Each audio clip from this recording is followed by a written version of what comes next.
Samne Jai Shri Krishna, Jai Chinendra, Jai Swaminarayan, Sairam, and good evening to you all, and good afternoon wherever Yidan is.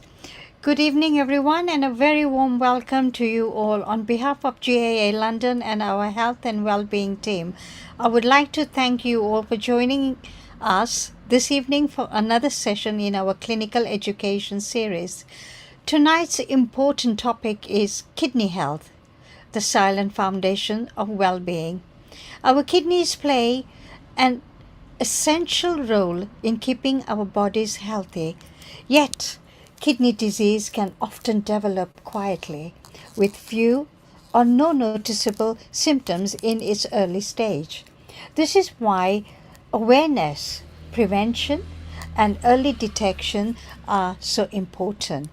We are delighted to welcome our presenters Sailesh Malde and Yedan Shu, who will guide us through this important subject. They will help us understand the vital role of our kidneys, the common causes and risk factors associated with chronic kidney disease, and the practical steps we can take to protect our kidney health. We will also learn about the importance of early detection and how simple and affordable tools such as Urify may help identify potential warning signs at an earlier stage. Following the presentation, we will have live Q&A sessions, which giving you the opportunity to ask questions directly to our presenters.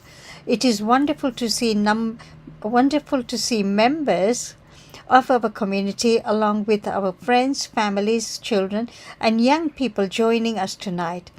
We hope this session will help all of us become better informed and encourage us to take positive steps towards and looking after our health. So before we begin, just a small housekeeping request. Please keep your microphones on mute during the presentations. And let's have your videos on so we can see your faces and not black screen. And you can post your questions in the chat, and we will try to cover as many questions as possible during the Q&A sessions. Once again, thank you all for joining us. Now, without further delay, it gives me great pleasure to welcome Sailashji. All to you now. Thank you. Hello, good afternoon, good evening to everybody. Yidan is in sunny China, and it's 1:37 in the morning. So if she falls asleep, we'll know why. So the talk today is in two parts. One is an educational piece, and the second part is Yidan talking about how we can begin to identify if we have kidney disease. Before we start, I wanted to ask a question. What is what is chronic kidney disease? Does anybody know? You can put that in the chat, or you can put it on, or you can shout out, whichever you fancy.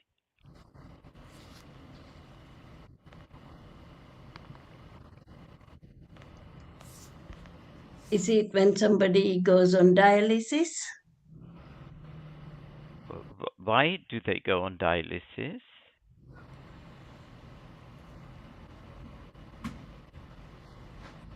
Because the kidneys cannot purify the liquid and remove it as urine. Perfect. Good. Anything else, anybody? That is correct, Hansabin. Thank you. It is a long term condition where the kidneys are damaged and gradually become less able to do their job properly. Yes. So let me hope you answer it. So Panay's already said she should be doing this talk because her introduction was fantastic. Uh, so it impacts a lot of people, and Eden and I will both give you an idea of the numbers of people impacted. But the function of the kidney is to filter waste, which is what Hansabin said. It regulates blood fluids in our body and regulates hormones. So if you think about your water filter system at home, uh, whenever you put the tap on, and if you've got a water filter, its job is to deliver you clear water. And so it does that. It balances your fluid. So think about a central heating system where you're balancing the water between your heating, your hot water, uh, and also regulate the boiler and the valves, and the pump is regulating that. The third part is your hormone regulation. That is quite important because it regulates your blood pressure, but also it sends signals to to the body to keep your blood healthy, keep your bones healthy. So it's a very important organ. Okay, let's see. So Panas mentioned most of this. Uh, there are no early signs that you've got kidney disease. This is very much a summary slide, so you all understand what kidneys do and what chronic kidney disease is. It's very prevalent in our community, as well as Black, African, and Asian people. And people who get kidney disease are typically people who've got diabetes, high blood pressure, obese, overweight. They don't drink enough water, and I mean water. I don't mean drink. Uh, yes, and and long-term use of medications. Even paracetamol as an example. Uh, most people don't even have it tested in the UK until very late in the day. So the reason why we're talking about it today is you're aware of what you can do, what you must do, and if it is caught early, it can potentially save your life, but it would prevent you from getting chronic kidney disease.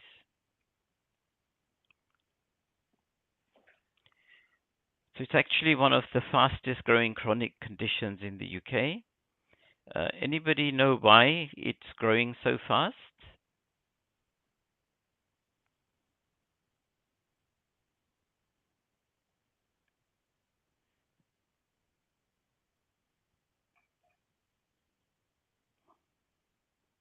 Because people's diet change a lot nowadays.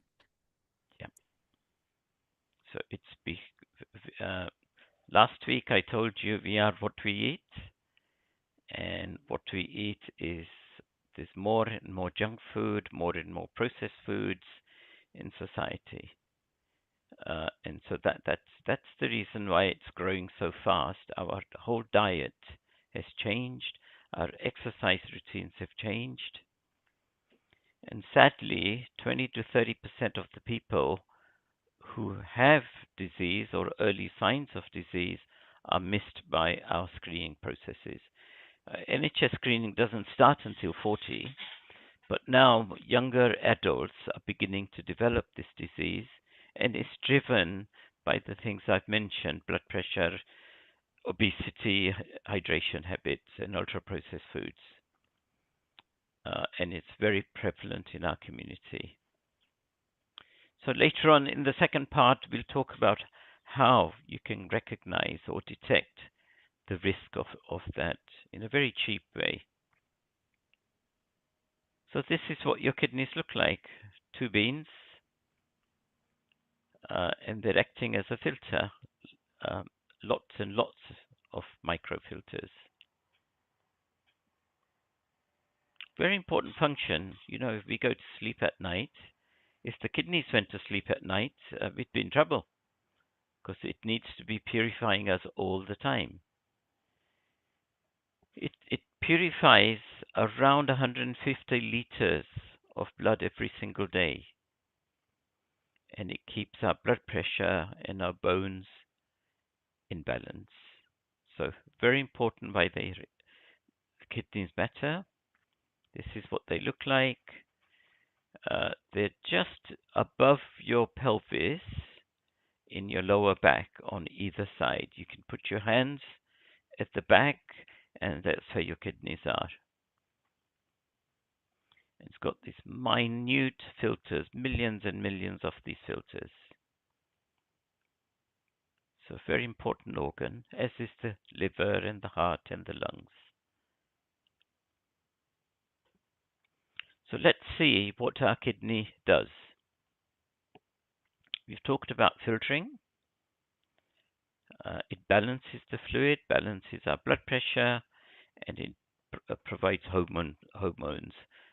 Those functions, the filter, as somebody, Ansaben, I think, said, is removing toxins from our body through urine. Fluid balance is balancing things like sodium, potassium in our body.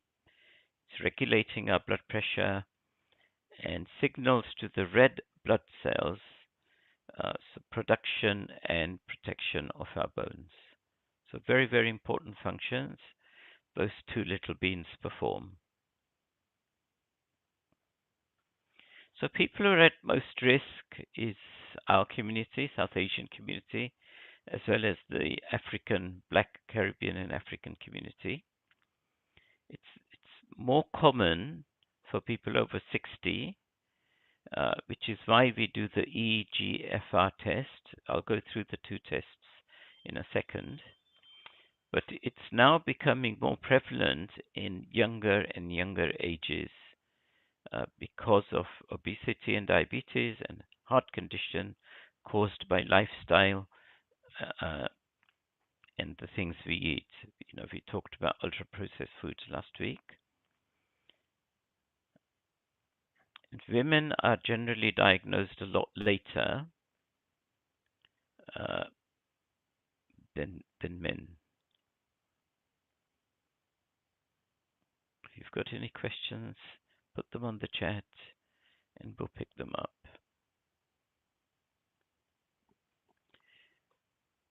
So what wears down our filtering process? Diabetes, blood pressure, obesity, ultra-processed foods, as well as high salt foods. Other habits like smoking and drinking are also key to maintaining, or not smoking and not drinking alcohol are key. And if you take a lot of painkillers, so it's very important for those who are on medication for good reason to keep an eye on your kidney health. Infections or dehydration. So you will never know you've got chronic kidney disease unless the GP, the doctor, assesses you for it through your blood tests. So we've talked about what the left item. Let's talk about things that we can do as a group to avoid and minimize the risk of kidney disease. reduce the amount of salt you take. Salt puts pressure on our blood vessels, puts pressure on our heart. Sugary beverages, fizzy drinks, even juices have a lot of sugar in there. Ultra processed foods, again, we talked about this last week. It's food that you do not recognize. It is from ingredients that you do not see in the kitchen. Dehydration, and the last one, so dehydration meaning keep drinking a lot of water, and exercise, any form of movement. Regular movement is very, very important. So these are the two tests, EGFR, and that gives you an indication of how well your kidneys are filtering, and a urine test. And that's basically checking signs of leakage of protein in your urine. So if there's any family history of kidney disease, diabetes in your families, you are at risk. So as long as you know you're at risk, please ask your doctors to get you checked on a regular basis.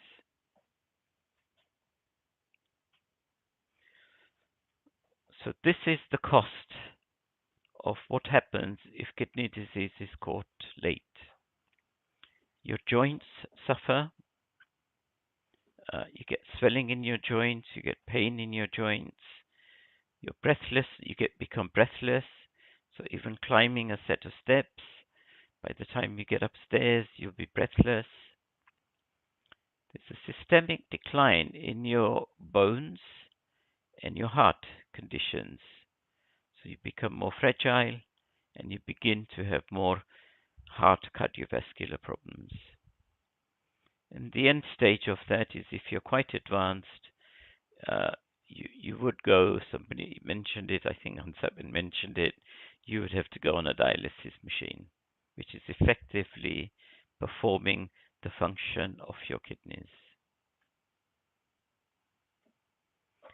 So the good news is you can prevent it. Ask your GP for checks with those two things we've mentioned, urine test and EGFR. If you've got any issues with your heart, high blood pressure or diabetes, type 1 or type 2, ask your doctor to have you checked regularly. Some of you took part in lipid screening. Lipid screening gives you, at our event day, lipid screening gives you your heart age. It gives you a Q risk score against the national average. We should begin to have something called kidney age. So if you're 40 and your kidney age is 60, that would give you an indication there is a problem and you would begin to address it early. The earlier we address it, the better it is. How can we do that? More regular checks. Now, when you go and ask your GP for these things, they won't do it for you. They'll say, oh, you don't need it, you're too young, or there's no history. So the purpose of today is look at other ways where we can do the testing at home to give us an indication of whether you have a kidney issue. So if we can have a test that catches kidney disease early, we could actually save you from progressing to chronic kidney disease and dialysis. I'm going to hand over to Yidan. Yidan is a student, a master's student at Imperial College, which is where I volunteer, as many of you will know. And she's been working on this for personal reasons, and she will go through those with you. Yidan, over to you. Okay. Thank you, Shailesh. I will share my screen now.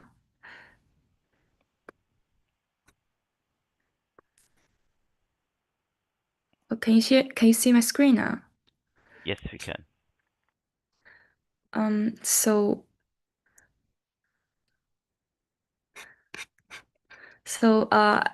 hi everyone, I'm Yidan. I come from China, and I just graduated from Imperial College London from Innovation Data Engineering, and I'm also the founder of Eurify. Eurify is being supported by Imperial College Health Partner, and now I'm working with Shailesh to keep developing it further. This is me, and this is my small team who is supporting me right now. But today I'm not going to promote a startup. I'm coming here to share my personal story and getting some your real thoughts. So this is my dad, the picture, the man in the middle.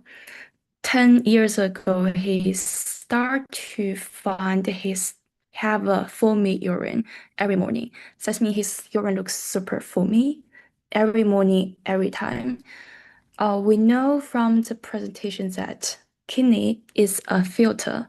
So once this filter is broken, the nutrition should stay in the blood, will start leaking to the urine. So this is why his urine is getting more and more foamy because his kidney is start breaking about 10 years ago. But what happened in these 10 years, he didn't feel anything. He didn't feel any pain. He didn't feel any symptom. He didn't get any diagnosis. He was feeling completely good.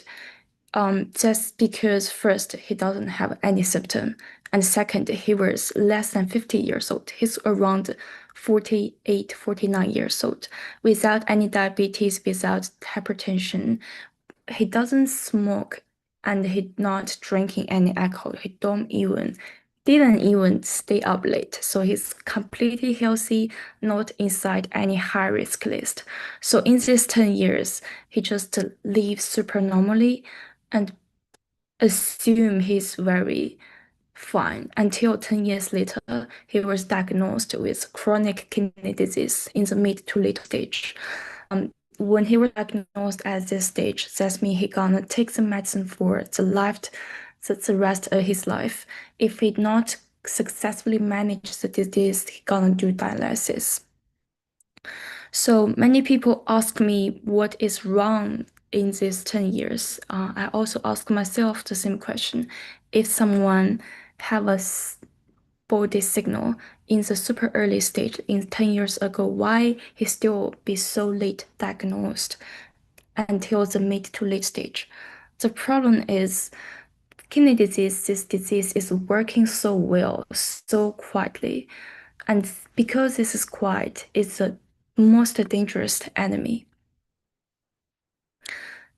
In the world, like it's about 800 million people are living with chronic kidney disease now, and about 90% people don't know. The 90% people don't know they are really sick. Most people they feel as the same as my dad. They feel completely healthy, and because aging, because lifestyle change, and this threat is become bigger and bigger. It's be predicted become the fifth leading cause of premature deaths by 2040, and it's also get younger and younger, as mentioned earlier. Now young people really go to gym a lot. They eat a lot of high protein diet, exercise a lot, dehydration, and also they take some medicine, even injection. All of these are silently increasing, accelerating the damage of the kidney.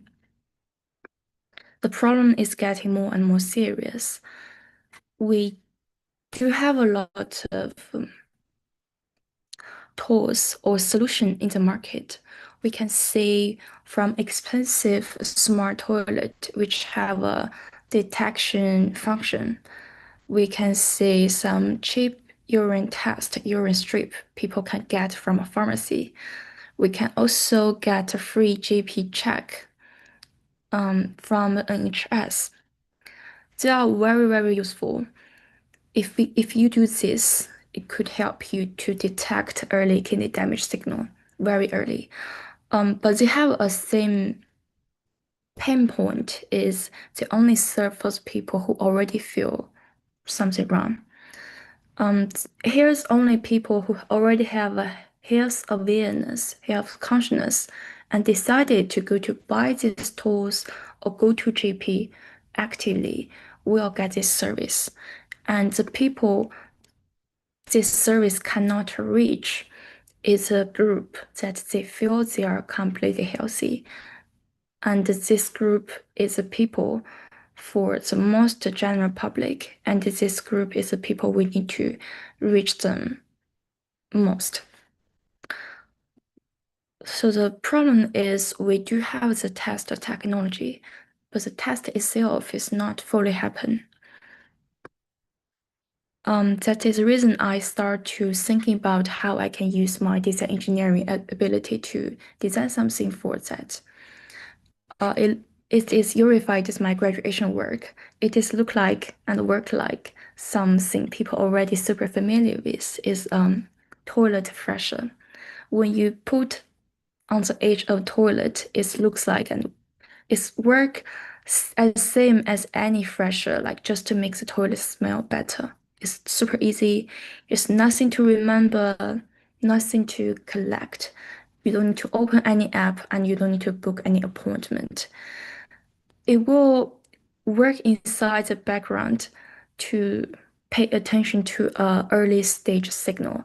If they find here is a signal that reflect early stage kidney damage, it will change in color silently and to alert you maybe you should do a check because the color changes. That means the signal is existing.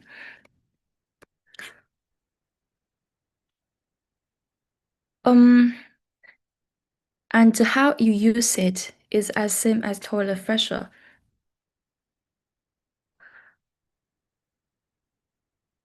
You just hang it up inside the toilet and you freshen it.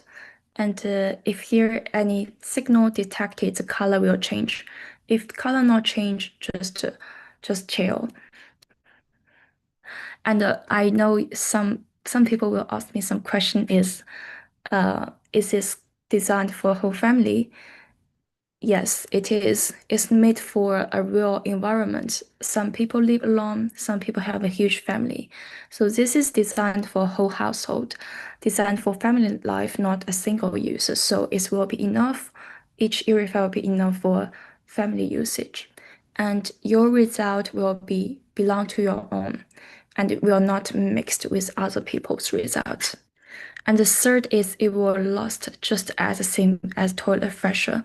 It's depend on the usage lifespan is depend on how often people use the toilet. If you have a lot of family member, it will use quicker. If you live yourself, it will use slower. It's depend on the frequency how people use it. And the most important thing is it's not going to test your body every time you go to the toilet because we know people's urine change every day. So someday you drink too less water, someday you exercise too much, or someday you take too much protein. This kind of diet or life habit will also influence your urine. So if you go to test your urine in a day multiple times, it might panic you because your body might have a not unusual state. So Urify is not going to test you every time you go to toilet. And Urify only help you to pay attention to the signal that you use it and the signals that keep coming back in the usage of Urify. Sometimes the signal change a lot, but it doesn't mean anything. It's like if you drink too much water, you will go to toilet. But if you go to toilet very often, doesn't mean you have a kidney disease. We only pay attention to a period average signal. So if you use Urify and the signal always coming back, in the whole usage of Urify, like 90% of the time, the signal coming back, That means maybe you should ask for someone who is more professional for the health. This is how we're not going to create a fake alarm. We're not going to make everyone feel panic and go to GP all of a sudden.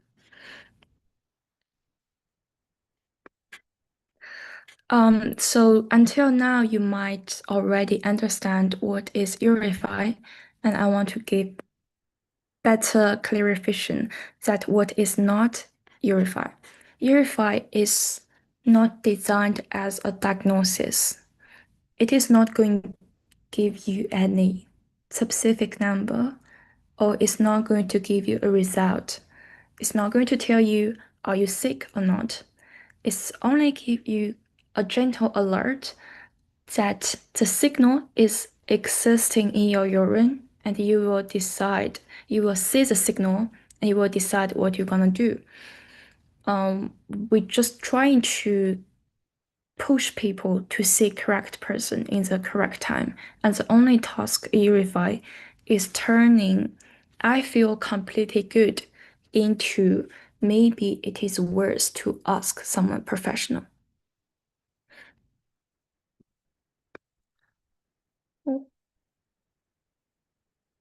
It is not only a dream. Japan already used 50 years to do the national urine screening. In Japan, urine test is one part of a routine test, and it's been proved very effective. It's been proved that delayed a lot of kidney patient into the late stage. And what is Urify trying to do is we want to move the situation where this urine test happen from clinic into home. And there will be so much easier and so much convenient when people will have the opportunity to choose what is the solutions they're gonna use and have the resources to use it. Urify is still in the very, very early stage. And what I'm trying to do is I'm trying to develop it into some palette ready prototype. It's not be finished yet, and before it enter any people's home, I want to reshape it to co-design it with the people who actually need it. So for the next period of time, I would like to ask some question, and you can tell me what you really think about Urify, and your feedback will be very, very valuable for me. So the first question is, I think I will push this question into the poll so you can answer it on time. The first question is, would you feel it is welcome in your bathroom, or would you feel it will be a little bit weird inside your bathroom? Let me push the question.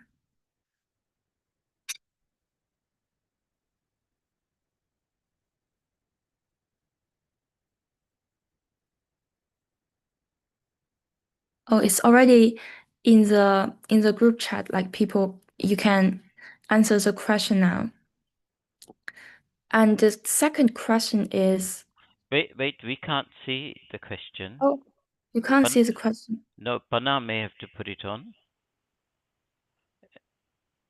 because she's the sort of main host. We have co-hosts. I've done the poll. I put it on. Oh, Can you not see it? no, I can't. Can anybody else see it? People are answering. No, we can't see the poll. Oh, some are answering, some don't.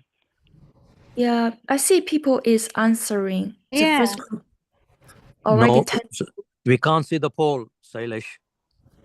Yeah. We can see the questions, but not the poll. Okay.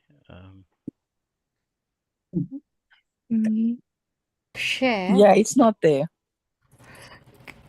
Can you go into your poll and then say show? How do we do that?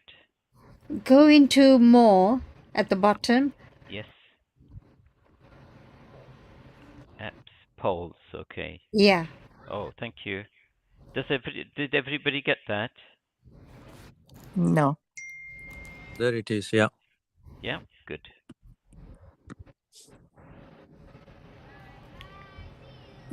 So if you click the more and there is a poll or quiz and you click, you can see the question there. Yes. So the second question is, if it is existing now, who do you think in your home, in your family should try it first? Do you feel yourself need to be tested, or do you feel your parents you want them get tested first, or do you feel the whole family should get tested together? And the third question is, do you feel you trust it or not trust it? If you trust it, you can share me why you feel trusted. And if you not trust it, you can share me why you feel it's not trustable. And I will wait for a few minutes, like people answer the question, and we will go to the discussion session to listen to your real feedback. The more people that answer, the better. Does anybody need any help to get to the poll?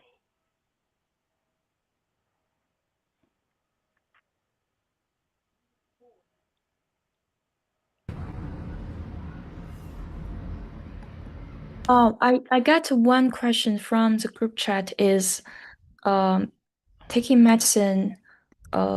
Some people take a lot of medicine multiple years and the kidney is still healthy. Yes, taking medicine doesn't mean or like control body fluid doesn't mean you will have a kidney disease. And the only way to diagnose the kidney disease is go to hospital to do the body check.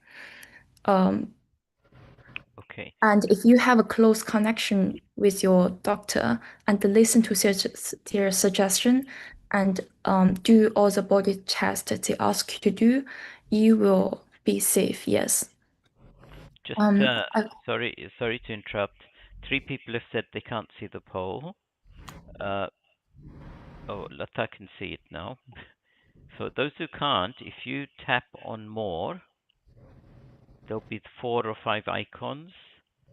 In there, you'll see something called polls.quizzes. If you click on that, it'll come up.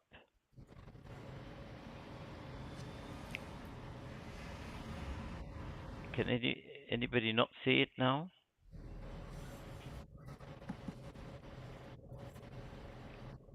Yes, if you click on more, then it comes up as a poll. Yeah. Perfect. And question 4, Yidan, what are you looking for in question 4? Oh, the question 4 is not a real question. Like you don't need to answer that. Oh, just ignore it. Yeah, just ignore it. I shared a screenshot into the group chat. If you can't find, you can see my screenshot, and you can see where is a more and where is a quiz. Thank you. Anybody else having problems? Yes. Okay. Can you see the more button? No. The bottom of your screen? No, it's not coming up. It's okay. Okay. It may be at the top. If you're on the iPad, it may be at the top. I'm on the phone. Okay. I don't know about the phone then. Can you see where your audio, video, chat buttons are? Yeah. Along that same row, if you keep scrolling, you should see it. Kanchan Ben just said she's also on mobile. Do you know how to put it on mobile? Mobile. I'm going to try. It's at the bottom.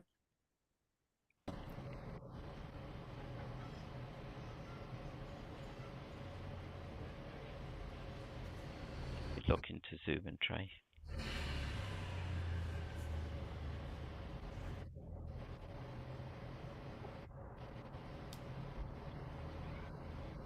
Some people ask how much protein should be taken daily. It's really depend on your age, your body state. It's not a specific answer for everyone. So I can't really answer that question. Typical range would be around 1 gram per kilogram of weight. So if you're say 60 kg in weight, then you should be targeting around 60 grams. And we need protein as we age because we need to maintain our muscles. If you're doing a lot of walking, swimming, a few weights, then you may need a little bit more protein, maybe 1.5, 1.25. So it depends on your activity level, but I believe the minimum recommended is around 1.91 gram per kilogram of weight. And I know some people, they pursue very high protein diet. They take protein as much as possible, and it's not always good. If you already have a kidney problem silently and you don't know about it, this kind of high protein diet will accelerating the kidney damage. So, yes. I've put the questions in the chat if anybody wants to read them. I see here is already 30 people answer the question. Maybe we should move to the next round Q&A. so people could answer and discuss further. So now we can unmute, or you can type your question in the group chat, or you can ask me, give me any feedback about the question. So what is your first reaction for Urify? What is the worries you have the most? Like, what is the concern you have the most right now? Can ask me and share me your thought. Can I ask you a question, please? Yes. You mentioned that you are using this particular test in Japan. Japan having the urine test for multiple. The one that you have discussed. Yes. So the one that you have mentioned in the toilet. So, and how long have they been using it for? How long? I mean, Japan. Yeah. Japan have this kind of national test already around 50 years, and the people go to test every year, once a year. So if it is cost effective there and it is reduced the incidence of, has it reduced the incidence of renal disease? Yes. So why is it not available? Why is it not being practiced in UK then? Because it's big population, like what kind of population more easy to get kidney disease is Asian population and the Black community. So UK is not very specific, super high risk, like just in terms of people's region. So this is one reason. And the second, Asians kidney disease, this type is quite different with Europe kidney disease. Europe kidney disease, a lot of people caused by diabetes, hypertension. But for in the Asian, people have a IgA nephropathy, which says mean their kidney disease is not related by any diabetes, hypertension, or any other reason. It's happened inside the immune system or other reason, which is harder to predict. So in UK, we have a high risk list that if you have a diabetes, if you have a hypertension, your GP will suggest you do body check and to screen your kidney disease, kidney health. But in Asian, it will be harder because people's kidney disease is not always caused by diabetes and hypertension. And that's the reason a lot of Asian countries like Korea, Japan, they have their national screening system to screen people's urine result directly every year. Thank you. Can I make another observation in the question that was asked? By the way, I'm a pharmacist, so, and one of the questions that was asked, can I make two or three observations, if I may, please. Yeah. One is when people who are type 2 diabetics, and if they are because they will be on a range of drugs, and when they become sick, when I mean sick, they've got sickness, they've got diarrhea, they're feeling unwell, and at that particular stage, they should stop all the medication and get them well for the next 2 or 3 days, and then once they are better and they're eating better, then they should restart all the medication again. You see, this is with the exception of insulin. So that is to prevent the kidneys being damaged when they are unwell. You see, what tends to happen is that when when you're unwell and you continue to take all these tablets for your diabetes, then your kidneys becomes affected quite a lot. So there is, I'm sure diabetic patients will know what is called the sick day rules. So that is one observation. The other observation that I would make is that there are several medication for that are used for either for blood pressure or in diabetes that can upset the kidneys as well. So they should, and if they are on those kind of tablets like Ramipril or other range of drugs like that, then they should demand that their kidneys are checked at least once a year and preferably twice a year if they are diabetics, just to make sure they don't run into problems. And finally, Sailesh did mention the use of the painkillers. The ones that you can buy from the counter is called ibuprofen. That's the one that you can buy quite readily. I would limit that for no. They should not use it for more than 5 days. And if they continue to use it for 5 days, uh, they they need to get checked out again. You see, because this group of drugs are known to cause kidney problems a lot actually. So you have to be very careful with that. Thank you. Yes, thank you so much. There's a question there. Does acid reflux affect kidneys? Effective.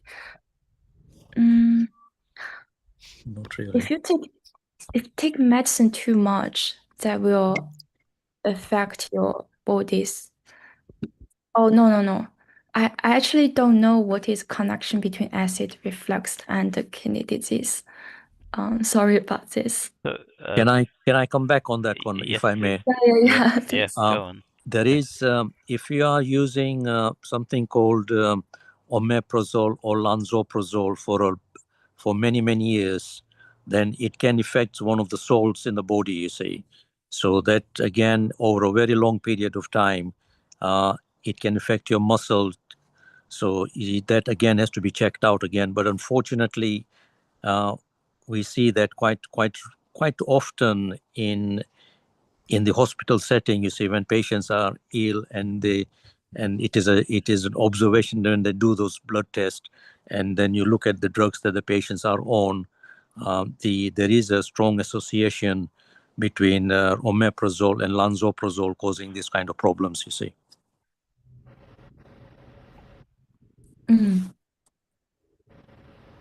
I just noticed wanna- question sorry. is, oh, sorry, go ahead. Sorry, I beg your pardon. I was just going to say, I'm reflecting on what Uttam has said. I'm on those tablets as well. But just going back a little, my sister-in-law she's diabetic, and over 6 weeks ago, she was taken ill. This is in Guyana, South America, and then she was found out that her kidneys were affected. So they said they had to put her on dialysis. So when she was on dialysis, there was some kind of I think there was something wrong with it. And basically now she's on one of the machines, which can any day, sort of be the end of her life. So it's just one of those things. I personally never realized the connection between diabetes and kidneys, because of course, I mean, you know, I don't know anything about that. But I'm quite worried now from what our chemists have said, because I have high blood pressure, I've got blood thinners, I'm on those Lansburyl or whatever it's called, and I'm quite because I had a stroke. So all these, and prior to the stroke, I was never on any kind of medication. So now it's a great it's a great worry for me. Sorry about that. I just thought it's just such a worry now. So, Susie, you shouldn't worry. What you should do is talk to your doctor and say, I'm taking all of these medications. Therefore, I would like you to do a regular blood test for kidneys so I can be sure that it is not impacting my kidneys. I would concur with that. And it is so important that people taking this kind of medication, they need to get their blood test on a regular basis. And there are nice guideline standards as to how often they should be done. And if you are with your GP or your specialist diabetic clinic, they should assess you on a regular basis as well, you say. Well, the thing is, it's also, as you're aware, there is so you can't really have an appointment with your GP to begin with. I mean, it takes ages and ages. But is it my right as a patient to ask for something like that, Yeah. bearing in mind that I'm on so many tablets? Can I basically say, you know, kind of put that to my doctor? Because when was it? About a year ago, I was actually a chemist, which I wasn't a pharmacist, who was recently been have a connection with the doctors, the GP surgery, rang me to say to me, I am actually I'm so and so, and I'm here to review your medication. So, which was fair enough. And then he changed one of my medication. Oh God, I can't remember what it was, to rose something or the other, because he didn't agree with the other one. I'm sorry, I can't remember the top of my head. I'm quite confused now. So, my question is, I'm very sorry, but my question is it within my right as a patient to ask my doctor that I would appreciate it if I'm sent for a checkup because they're diabetes, they people in my family are diabetic? If you are type 2 diabetes, then I think within No, your, I'm not diabetic. I'm not okay, diabetic. you're not diabetic, but if, No. I was just referring to my sister-in-law, okay, just saying how it actually went on from there. So now, when you're talking about all these medications and the build-up, which, you know, it kind of like I'm kind of very worried now, you know? as Susie, Silas mentioned, there is no reason to get worried about it. But if you are taking certain groups of medication, then it is within your right that you are on this kind of medication. Then it is a very reasonable, a very simple test to do to prevent future problems. Okay, thank you. Thank you Su- very Su- much. Susie, for anybody with a chronic condition, this applies to everybody who's got a chronic condition. The minimum a GP is obliged to do testing is a minimum once a year. However, if you're concerned, if you're getting symptoms like I'm feeling very tired, I'm feeling very lazy, I'm beginning to get breathless, so any symptoms that are not normal to you may be, I'm not saying they may be related to a disease, maybe kidney disease. So, so do not wait for the year if you feel your body has changed. Go and ask for it to say, I don't feel well. These are the things that are happening to me. I would like not just kidney tests, I'd like a full set of bloods done, please. Because I did mention this before, but I was actually basically said, okay, because you had this stroke, you know. But I find that I'm getting more and more tired, and that's what worries me now. You know, I mean, I'm so grateful that I've actually joined joined the session. I'm very grateful to everybody that does this and all of you that have spoken, because it really makes you start thinking now, you know, because I'm not young, so I really am getting quite worried now. So thank you for enlightening me. Thank you for joining. Incidentally, the Urify product's aim is once you've put this thing into the toilet, it will test, it will check for you. And if the color goes blue, you know there's an issue. You can go and talk to your GP. The other thing that we should mention to you is there are a lot of tests available in the market, but they cost hundreds of pounds. And they're actually quite aggressive. This one is a passive test, so you're just peeing into at home as normal, and you're watching the color go change. If the color doesn't change, you're fine. The indication is you're fine. If it changes, ask your GP, I would like myself to be tested. And each time you flush, it clears it, so the next person can use the same device. Commercial products, the cheapest are between 10 to 20 pounds, but that's for one test. I think it's called Healthy IO. The more expensive ones are 400-500 pounds. Uttam Bhai can tell you more. But the idea of this is for literally, for under 10 pounds, it actually only costs £1 to manufacture. You can have the whole family test it for a month, I believe. Dan, is that correct? Wait, pardon?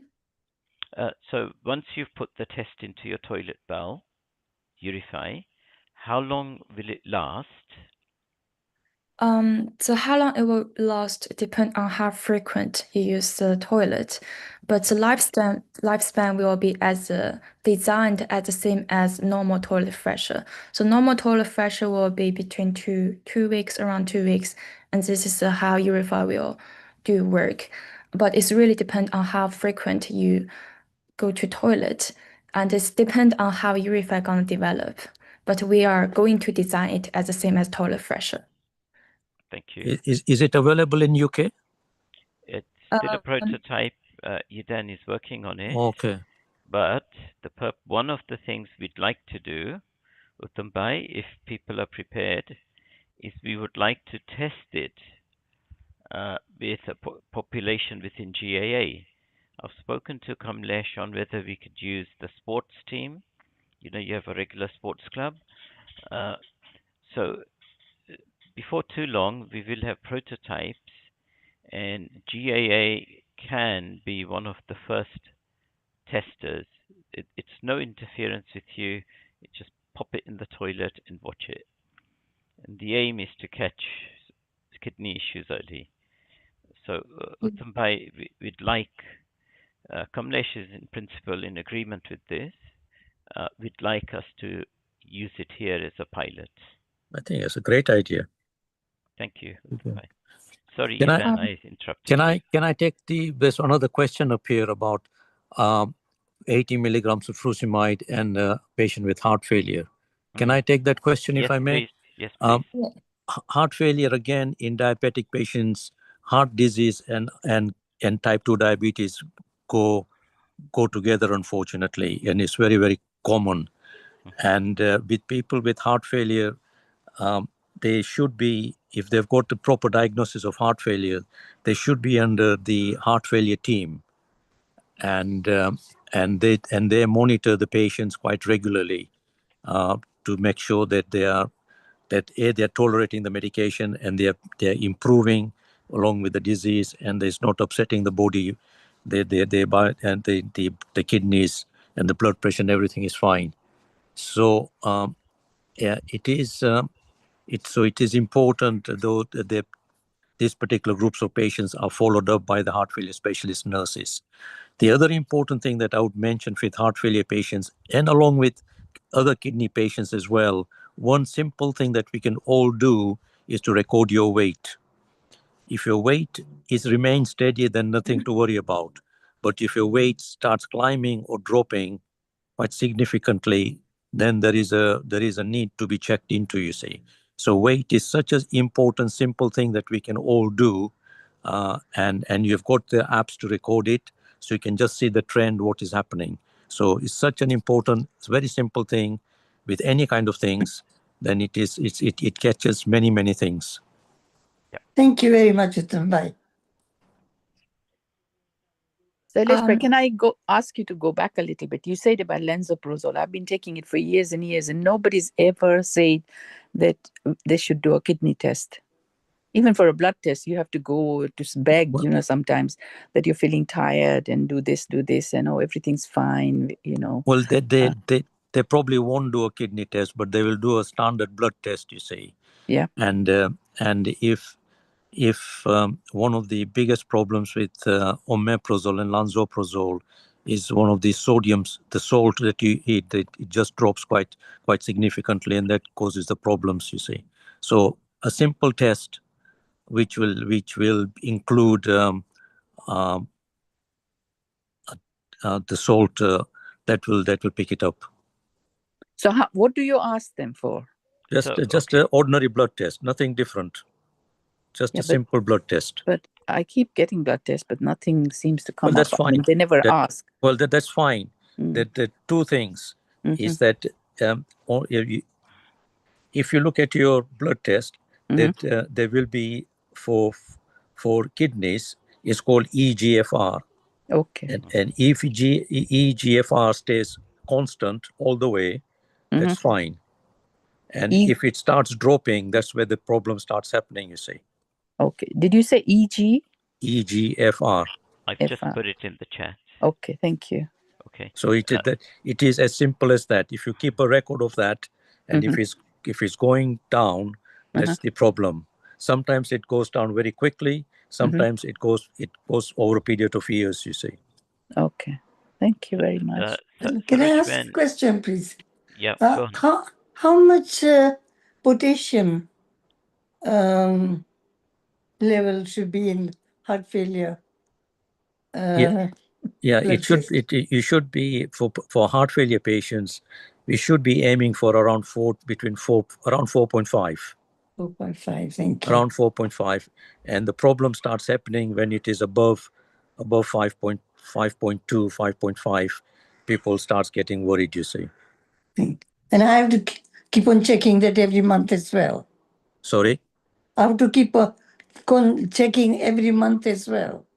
Well, it depends on your heart failure team, and they will tell you if you are on the heart failure team. Yeah, I am. Okay, so they will check it out for you. Thank you very much. Thank you for beautiful presentation. Uttambai, Yadan, and Sailesh. Well, I haven't done anything. Thank you very much. An audience. But, so Sarojben raised a question. Once you're over 40, you're entitled to have a NHS health screen, and it should happen every 5 years. By the time you get to 74, they stop doing it. I'm 76. Yeah, but you're entitled to ask for it. Okay. If you have any chronic conditions, hypertension, for example, or you're a type 2 diabetes, the doctor is obliged to give you an annual test. So those are your rights. They're actually stated, not just the NHS guidelines. NHS follow nice guidelines. So please go and ask your GP. I'll just ask. Okay. And if they keep saying no, just say, I would like a second opinion, please, because I'm not happy. Okay. And the minute you ask for that, they should wake up and say, okay, let's do it. Normally, it's so difficult. I know it's very hard to get through anything with GPs these days. So what happens in a health screen?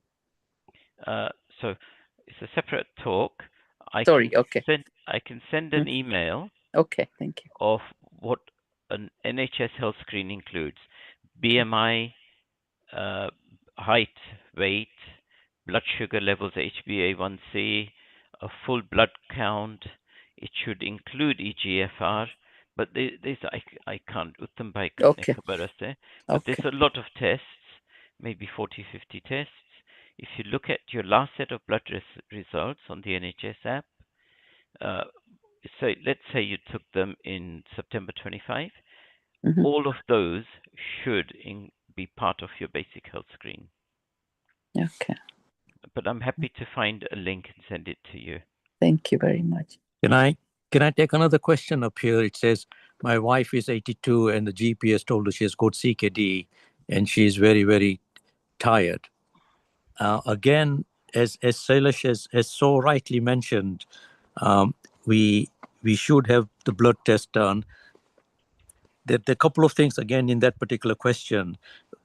Very simple thing. If your hemoglobin, it will stand as HB. If it's below 110, if you're a female, then, and if you're got chronic CKD stands for chronic kidney disease, then they should test it out. They should do extra other more refined tests for iron deficiency, you see, because kidneys are also very, very important in controlling the amount of iron that is, or the hemoglobin that's in the blood as well, you see. So and simple things like that, they can test it out quite easily, and it is quite amenable to treatment as well. At that, can CKD be detected through routine blood or urine tests before symptoms appear? Yes, they can. As I mentioned earlier on, they can do the EGFR, Yeah. and EGFR is a measure of how good your renal function is, and they can see whether it is going up or down with time. Yeah. Who is most at risk of developing this CKD? Well, as is mentioned earlier, Silas did mention earlier, people with type 2 diabetes, with patients on high blood pressure with high blood pressure, and again, high blood pressure, people never recognize any symptoms, and patients with kidney disease don't recognize it until it's too late, you see. And people who are on those kind of medications we mentioned earlier, that you can have kidney disease from that. There are other reasons for kidney disease, and patients with heart failure as well. So they have to be followed up quite routinely, quite frequently, just to make sure the kidneys are protected as well, and they can make changes to treatment. I think it's done every 3 months. Well, that's good then. Can CKD disease be prevented, or is progression slowed down? Well, it can be prevented, and that's why you need good blood pressure control, good diabetes control. Those are very two important things. You see, if you get good diabetes control and good blood pressure control, and majority of it can be prevented by those two means. And weight control. And weight control, of course. And diet control. And make sure we do plenty of exercises which will assist with managing your blood pressure, heart condition, and diabetes. Yeah. There So was a nice slide with a circle earlier. Yes, I saw that. I've added 2 links. What the NHS screening covers. I think Sarojben asked me. So there's a link there. Thank you. What lifestyle changes can help protect our kidneys? Eating outside food. I can give you a definitive answer on this. No UPFs. Eat raw food, natural food. Use kitchen ingredients. What you find in the kitchen. Yeah. Regular exercise. Keep moving daily. No, even if you're chair-bound, wheelchair-bound, move. So regular exercise. Uttambai has already said. Manage your weight. Manage your smoking. Manage your alcohol. All the lifestyle factors we all know harm us.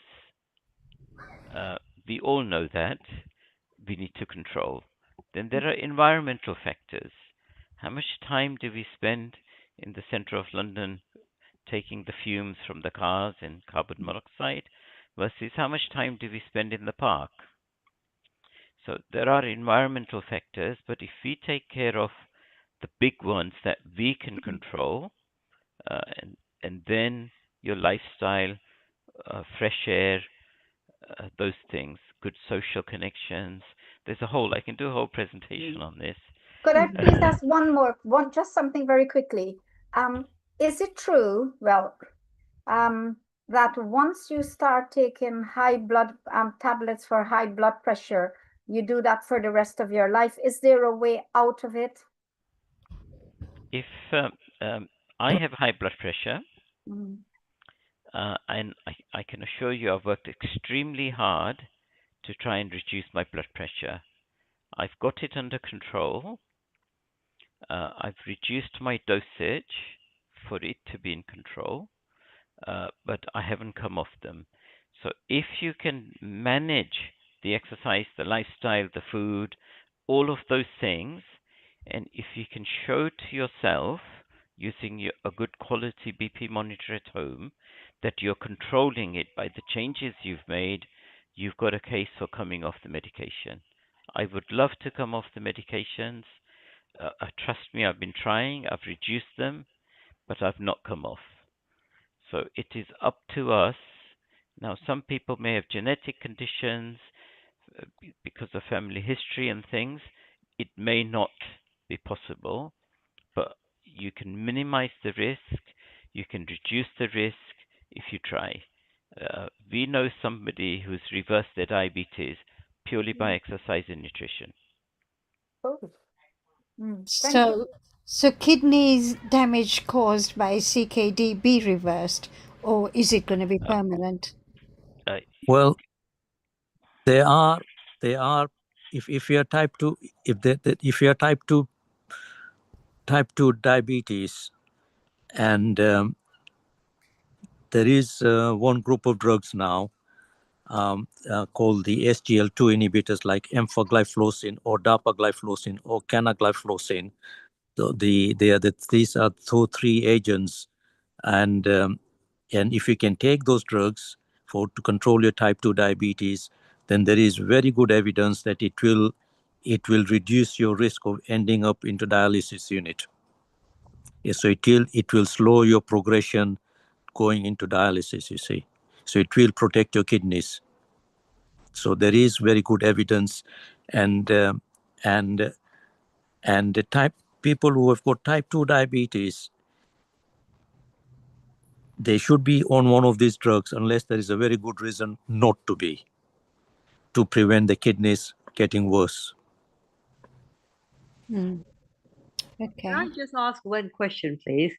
But my urine is very, very pale in the evenings and throughout the night. So when I actually submitted my specimen, the hospital could not make any sense of the test, and I was told to repeat over few times, repeat the test, and they could not find anything. They just can't test it. What do I do? Well, go on, Uttam. The main thing is that they've excluded the most important, that you haven't got any the filtration in the kidneys are not losing any big, like is not losing the proteins, you see. So that's the most important thing. Yeah. So I think if they've assured you that that's not the case, then you should be okay. Unless they're looking for something else, and that is beyond me anyway. Because they haven't actually managed to test anything at all. Oh. And they keep on saying that I should repeat the test because the urine is very, very pale, and they don't know how to test it. So when I spoke to my GP last time, he said maybe we'll do a blood test. Madhuben, can I ask you a question? Yeah. How much water do you drink in a day? I have about 1.5 liters. And if you are well hydrated, then the color of your urine will be lighter. Okay, so to me, I'm not a medical expert, that's a good sign, if I'm honest. If it was very yellow, then you're not well hydrated. That's a very simple signal. The other thing to be aware of, and we have personal experience of this, is sometimes when they send the urine off for testing, they can't test it because they've messed it up in the lab or it's become stale. So tests go away normally from a surgery at early afternoon, 2, 3 o'clock in the afternoon. Mm. If your urine was tested, say at 4 o'clock in the afternoon, it may not reach the lab if it was a Friday for 3 days, if it was a normal working day and the next day is a working day for 24, 28, 30, 48 hours. Right. So the best time to get it tested is get to know when your surgery sends the results away and try and do it. So let's say they send them away at 3 o'clock, get it done midday and give them the result so it goes off and you've got, in quotes, a fresh sample. But we've had experience of them getting it wrong. Really? And Very you surprised. have to chase them. They don't even tell you, oh, we can't test it. You keep checking, chase your GP. It's crazy, but yeah. So my mom died of kidney failure at a very young age, at the age of 70, because she was getting urine infections. So most of my family members are CKD, and I'm at stage 3 myself.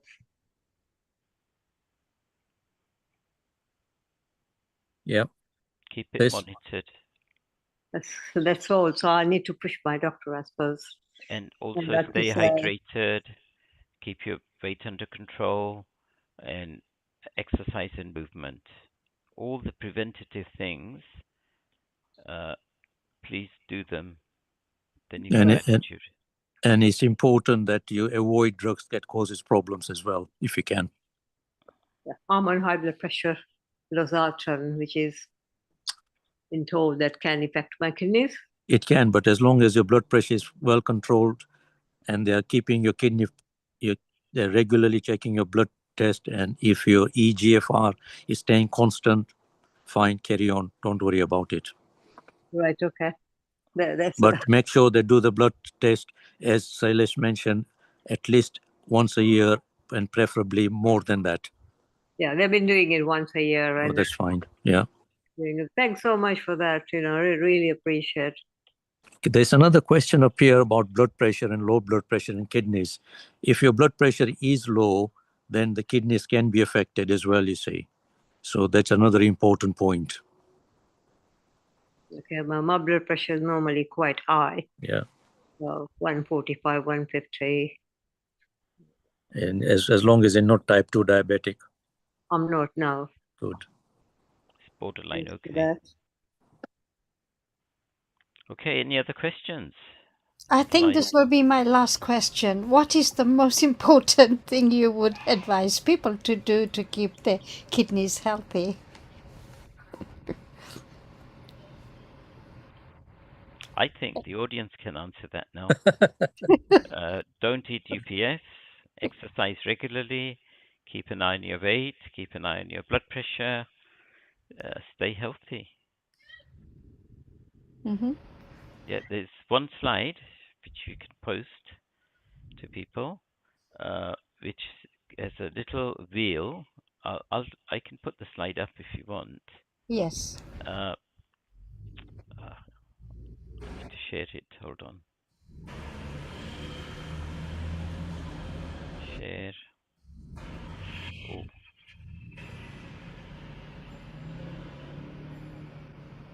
It's this slide. Can you see the slide? Not yet. Double click. Yes. That's it. Can you make it bigger? I did. Look at that picture. Fruit, healthy diet, physical activities, correct water intake. Is that sleep behavior? Yeah. By that we talk about regular sleep Yeah. pattern. And weight control. Yeah, and we can add things to this. Stress management and so forth. We can add. Yes. But the list on the right, reduce your salt intake, reduce your sugar intake. So Bana, that's the answer to your question. Yes. Yeah. You should plaster that on every wall in the country. I think this applies to everything in life. Yeah, absolutely. Okay. I think we've taken enough of your time. Unless there are any burning questions. Any We last should- burning questions? Oh, I want to. If remind somebody keeps people- getting UTS regularly, is it something to do with the kidneys? Sorry, didn't catch the beginning.